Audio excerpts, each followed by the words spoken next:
Pagka nagkakabit kayo ng kisame, ilan ba dapat yung distansya ng framing? Yung faring to faring. Kasi yung iba nalilito.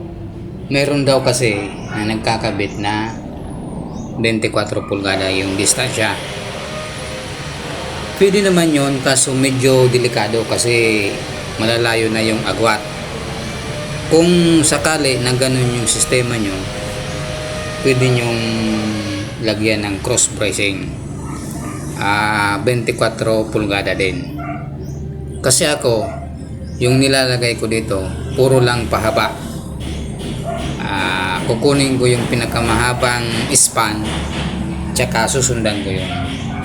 Ngayon, yung cross bracing ko dun lang sa dulo ng board, kung ano man yung board na gagamitin nyo, magpa-plywood man yan, paisim board or yung gypsum board. Ngayon, sa pagkakabit nito actual, wag na wag kayong gagamit ng 0.40. Siguradong sablayan.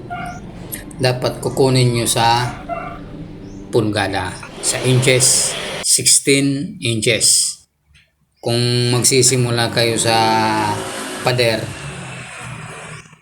yung gilid ng faring, yun ang pagbabasehan nyo. Tapos mag 16 inches ka na. Kung sa meters yung gagamitin nyo, dapat hindi 0.40, dapat 406 or 407 yan. Panigurado kukulangin yan pagdating sa kabilang gilid. Wala ka nang mariribitan yan o kaya may screwan. Kasi yung board natin, ang lapad niyan ay 1.22 meters. So, pagka 0.40, magiging 1.20 lang yung total ng malalagyan mo ng faring. So, hindi siya aabot sa pinaka gilid. Dapat nakagitna yung faring mo para yung susunod na board doon ka uli magbabase.